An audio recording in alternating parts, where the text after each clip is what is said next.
pledge allegiance to the flag of the United States of America and to the republic for which it stands, one nation, under God, indivisible, with liberty and justice for all. Call meeting to order. Roll call. Mayor Westergaard. Yes. Jensen? Yes. Frank? Yes. Beckman? Yes. Waltman? Yes. No, Steinkamp is absent. Nope. Yeah, he's Oh, right he's here. on the phone? Oh, nobody said anything, so. Yes, he says. Steinkamp. Yes, he said yes. Yes, okay, present. Thank you, Whitey. Make a motion to adjourn. Okay, public forum. Would anybody like to address the council? Go ahead, Emily. So I probably not the place for it, but I wanted to, you're all in the same room. So I just wanted to say thank you for Water Carnival. Dale and Dave, thank you for doing the Montego. And Mayor John, thank you for running all over, and Jason and George for making an event successful. I think we had one of the biggest bingo years, so that's good. But and then GME and K for all the last minute stuff. So I just wanted to thank everybody. That was it. Thank you.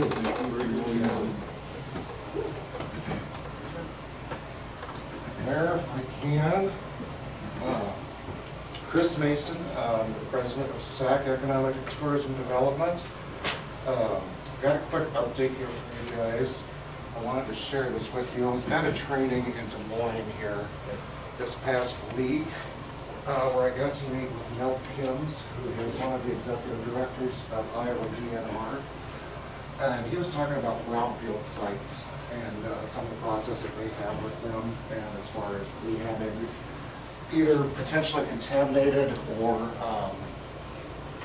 but just kind of eyesore properties that have maybe been abandoned or neglected. And I know that we had kind of figured out that there was some previous stuff at Outback 20. We were kind of looking at that before last year, so I brought it up to him. And he called me right back. He's like, oh, I know exactly the property you're talking about. We came up with a plan, mitigation plan and stuff for it a few years back. And so I just wanted to bring this to the council here and make sure you guys were aware. I said that they have a plan in place for that property. And it's the last front and back pages you have in the handout I just gave you here. It's been accepted by the DNR, so basically they do a phase 1 and a phase 2 investigation. It's already been completed there. And do an assessment on contamination of the soil, contamination of the groundwater of the property. And then basically it indicated that there needed to be a plan there put in place for anything to potentially happen there in the future. So basically, if nothing ever happens there, if no soil ever gets disturbed, no shovel ever gets turned, it's fine, nothing has to happen. Should there be any point where the water line's going to go in, a foundation's going to be dug, anything happens, this plan has to be enacted. And so that involves monitoring, it involves, they come out, they monitor the soil as it's being dug. If there's anything that's found to be potentially contaminated, it has to be stored on site, tested, potentially hauled to the landfill. He said basically this plan is pretty minimal compared to usually what the standards that they got, but it has a DNR stamp on it, it's been accepted, it's been approved. So I was not aware that that was in place when we were looking at things before with this. I wanted to bring it to your guys' attention. In talking with Mel on this, there are some funding mechanisms available that they can provide some financial assistance for if either the city's going to do something, if a potential purchaser is going to do something there in the future. He recommended that he could come up and kind of sit down with us and go over some of those things. They do, there's a base grant that they do, which is just X amount, like $50,000. He said there's some tax credits that can be possibly done, some other ways to do that kind of stuff. So, but should this ever, anything ever going to happen there, regardless of who does it, this plan will have to be followed through so the DNR will be able to sign off on it. So I was not aware of that. I just wanted to bring it to your guys' attention and make sure that you guys were aware of it. And if you guys would like, I'll coordinate with Mel. And I did not print the full 65-page report on for you because it's just a lot of, it was boring to me and I do explanation work. So I will email it. Really quick, so you read through that and you kind of know, so like if somebody would build something down there and they dig, let's say a foundation or put something, you know, footings or whatever, is that the soil they're talking about that has to be So it's as you go. Just asphalt, not. So like if inside. there's just gonna be one, whatever spot you're going to, Yeah, okay. it's, basically if you're gonna build a lot there, or someone's gonna build one building there, it's just whatever is gonna be done. And this sample was taken in 2001, correct? Is that right? Yep.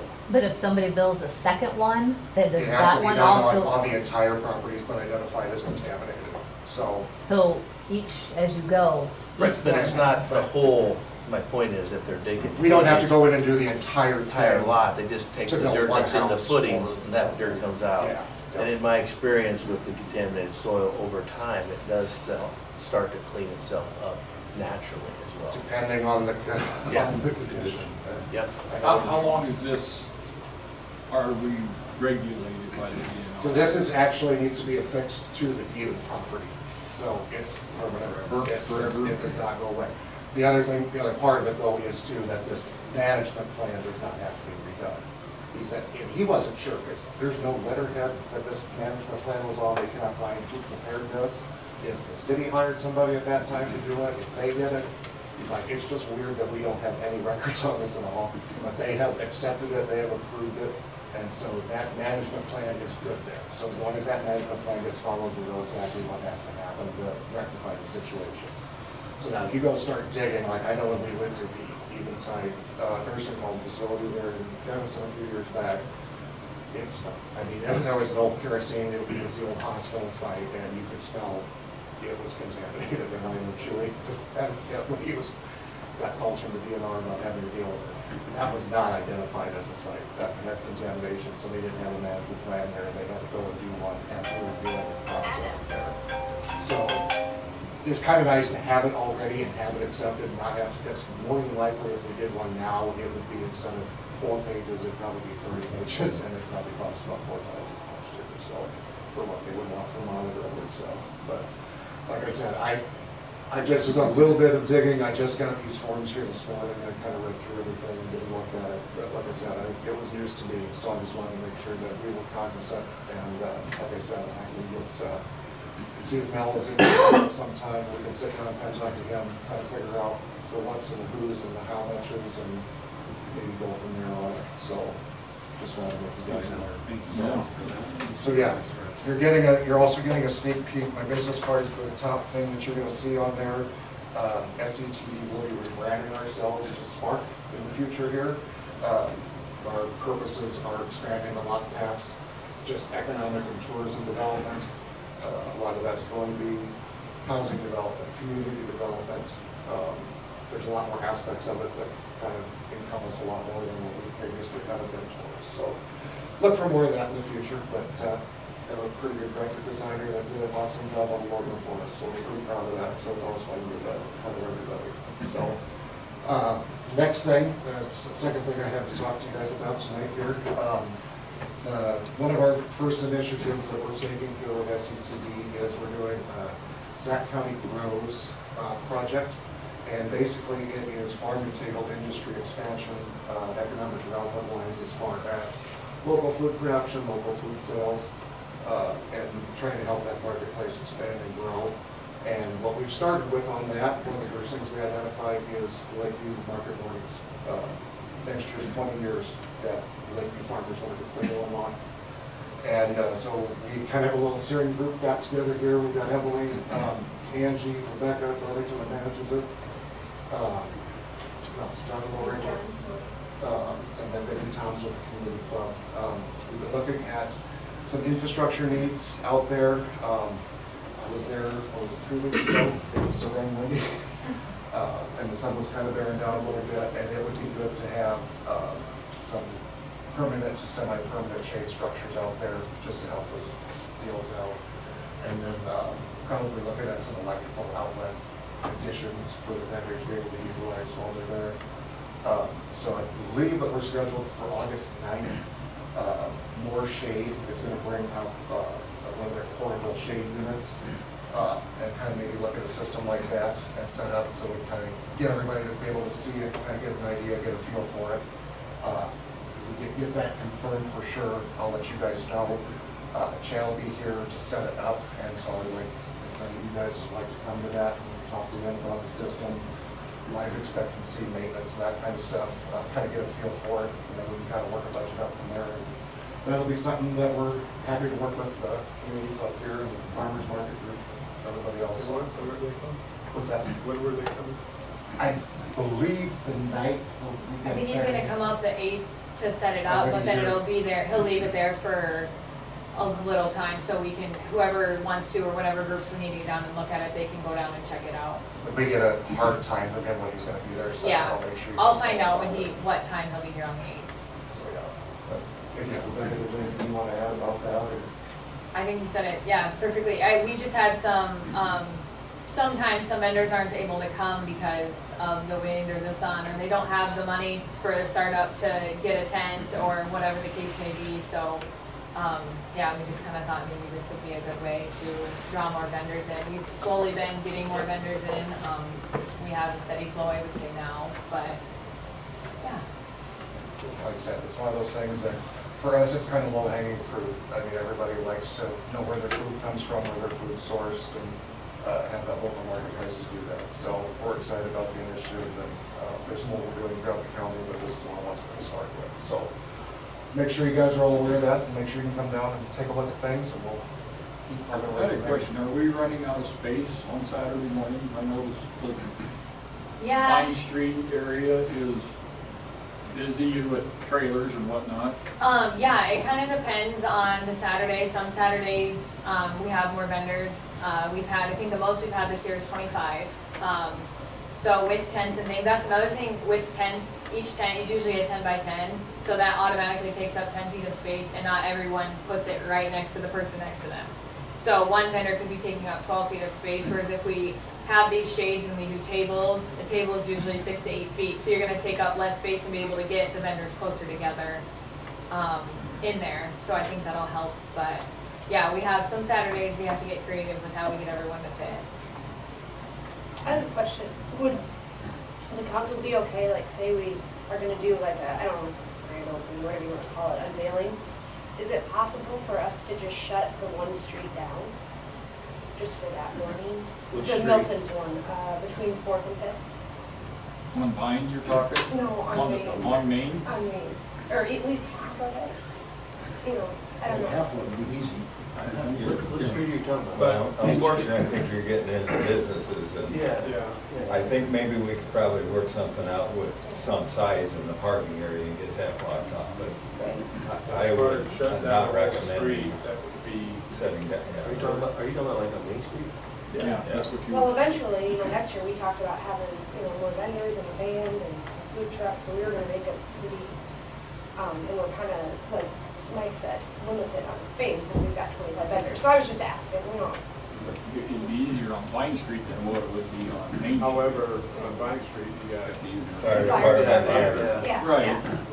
But They got if you did it between the 4th and 5th in that one block, Yeah, that's what I, Right. just maybe the one side, not the Milton side, but like the farmer's market, just so that parking was my thought, but like I said, as we get closer, I was just curious how you guys felt about it.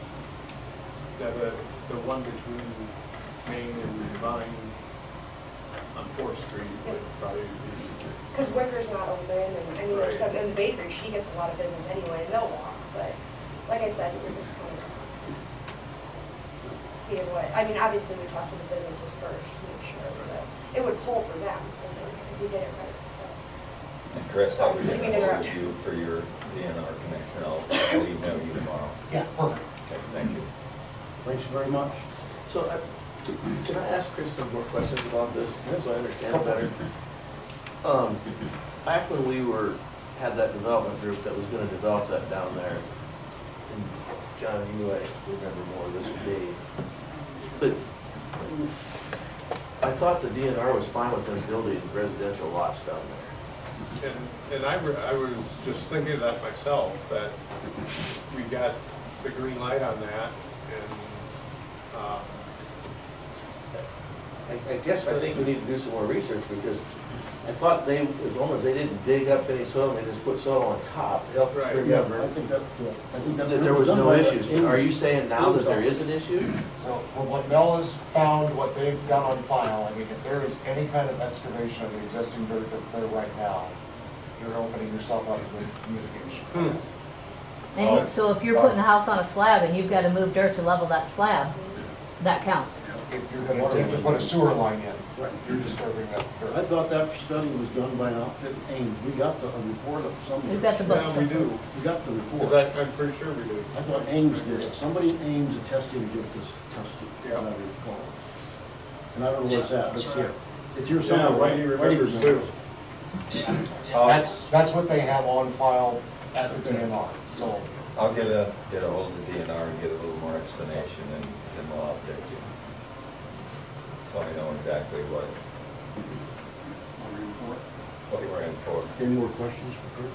No, I just wanted to make sure I clarified that, because it's, I thought we didn't have, I thought it was down like 12 feet, but we disturbed anything below that. yeah, And you the get parts to- per million were very, very minimal. Yeah, and they are, they don't, nothing indicates anything in excess of DNR regulations, Right. but it's still. Because that's what we were qualifies told. For mitigation, and the exploration process, so it's, and that's what, it'd be impossible to go out and ask Chewy for a quote to do the mitigation across the whole area, because it could be that you have one pocket of 40 by 40 that's contaminated. It might not be that you have to take 3 feet off of the entire thing. So, until that process actually starts, you have no idea how many cubic yards you're talking about that's gonna be dealt with. And like I said, you know, if you're gonna import everything and you're just gonna build on top of what's existing there already, I mean, it's not great for building a foundation on top of native ground. You're gonna have to disturb it. Some, like I said, sewer lines or anything like that is gonna open things up too, so. So like I said, just, what they found out, what they said, it's like, well, we probably need to dig into this a little harder here, so. Now, what if, before you came today, we already did something? Because we were aware For of the it. DNR anyway. Yeah. Oh, they'd have figured it out. All right, we'll move on to consent agenda. Any additions or corrections? If not, we need a motion to approve. second. Roll call. Waltman, Yes. Beckman, Yes. Frank, Yes. Jensen, Yes. Steinkamp, Yes. Okay, we have 3 building permits. Anybody have any questions on concrete garage and storage shed? Not need a motion to approve. I'll make that motion. Second. Roll call. Frank, Yes. Jensen, Yes. Steinkamp, Yes. Waltman, Yes. Beckman. Yes. Jim, you wanted to say something? Yeah, I just wanted to be proactive rather than reactive before we get to Public Works and the police reports. I was downtown a lot this weekend. I ran into you guys a lot and your team a lot. I don't know how many hours you guys put in. Friday night, man, the town looked good Friday night before anybody even showed up. I think garbage and everything was cleaned up nice. That it looked good all weekend. Looked good already this morning. No real issues. The boys down working at the volleyball thing, helping with people come in and out. I don't know what time you came in Saturday for garbage. Pick up 4:30 or something in the morning. 0 to 30. Yeah, there you go, right? And Sunday. And getting Christian on the rodeo bowl was probably the highlight of my entire weekend. But it was a home run this weekend from you guys and your team. And I'm proud of you guys for doing it, and thank you for doing it, because it was just, things went really smooth this weekend, and thank you guys for that. And Ally did a hell of a good job running the car. Yeah. She does a good job. One little issue, right? That one little issue, but sometimes we've had more than that. Just one. Jason, you have a public works report. We busted out some concrete today to replace sidewalks that we damaged when we dropped some trees. We'll be pouring those 5 sidewalks over the next couple days. Went down, gave my number and talked to the Casey's contractor. We were gonna tap that water main for them next Tuesday. That way we're out of their way, we're not messing with them. And then just water carnival cleanup, maintenance on the splash pad. I called 3 tree contractors to get bids for removal of 5 large ash trees that we feel are above our expertise. And I got 2 of them back. They were all supposed to be in today. The 3rd one didn't send one. I'm sure I'll give them to, I just got the one today right before council. I'll give those to John, and then we can decide who we go with and what we're gonna do. We found 2 storm drains that are collapsed. One's down by the Stone Pier, and then we have one over on Vine Street. So we will be working on those, and then we also discovered that we had one on High Street that was bored through by another company. And we'll be working with them to get that fixed. And then we dropped 4 more trees and cleaned up some low hangers. Any questions for Jason? Thank you. George? All good? Short and sweet. So far in July, we had 237 calls for service. And then I just want to give a shout out to my guys for putting in a lot of hours. It's always a mess, but we always get through it. And this year was actually very nice. So thank you guys for everything and clean up, and it was a good year. So that's it. Thanks, George.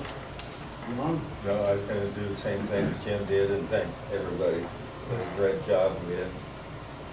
I would consider some issues there this weekend, but we're gonna meet with and have a water carnival recap with staff and Ali, and then I'm also gonna have the men's club president here. So we can kind of see what we get sorted out for next year. We did, Jim and I did swing by the mud volleyball, they had 16 teams, and they turned, I think there's at least 3, if not 4 teams that turned away. There was a big crowd down there. It's phenomenal. A big crowd. Okay, we have approved the corrals facade improvement reimbursement. Is there any staff input on that? Yeah, the crowds met the requirements for the reimbursement. There's no sign was part of the application, but with the garage door and the tuck pointing and a couple of new windows on the north side, I'm sure they qualify for the 5,000. So staff would recommend approval. Motion to approve that? I'll make it. Second. Roll call. Jensen, Yes. Beckman, Yes. Walton, Stankamp, Yes. Frank. Yes. Okay, we have our yearly roadway maintenance agreement. Any input from the staff? This is just for snow and ice removal. It's not for any maintenance or anything along those lines. They pay $2,000 a mile, which is not too bad. I don't know where they come up with 6.992, so we're $16 short of 14,000 with that. So it's $13,984. So the staff would recommend approval. So make it. Second. Roll call. Dave, was that you? Frank? Yeah.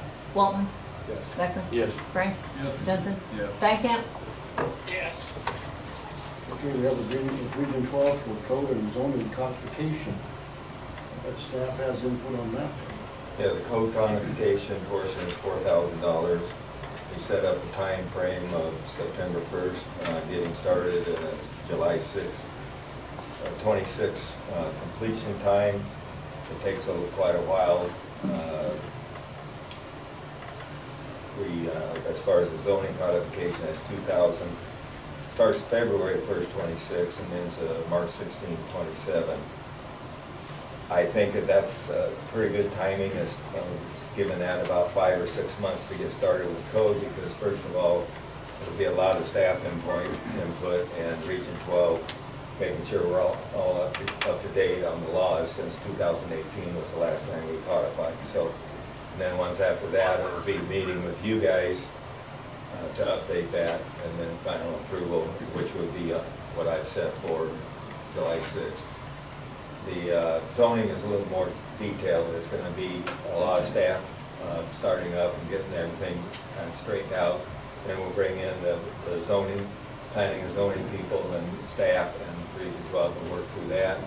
Then we'll bring the Planning and Zoning Commission and the City Council. So if there's some changes the City Council wants to make or doesn't like what the Planning and Zoning did, or question why they did that, that'll happen. And then the final one will be one meeting with the council, just to make sure everything's up to snuff. And then the March 16th is another council meeting, so that's why the end date's on that. It's a mildly aggressive time frame, but I think if we keep at it, it's just something you gotta keep grinding down to keep going. So that I'd be happy to answer any questions. Went over a lot of that at the work session the other night, so Second. Roll call. Jensen, Yes. Frank, Yes. Beckman, Yes. Waltman, Yes. Stankham, Yes. Okay, resolution 2025-24, Austin, moving up to first class, he's evidently filled out his requirements. He has met the hours work requirement. We discussed with IMAU to make sure that he did, and he has met the qualifications in order to be classified as a lineman first class. Good for him. Good for him. So, We'll move a motion to approve that resolution. So moved. Second. Roll call. Waltman, Yes. Jensen, Yes. Frank, Yes. Beckman, Yes.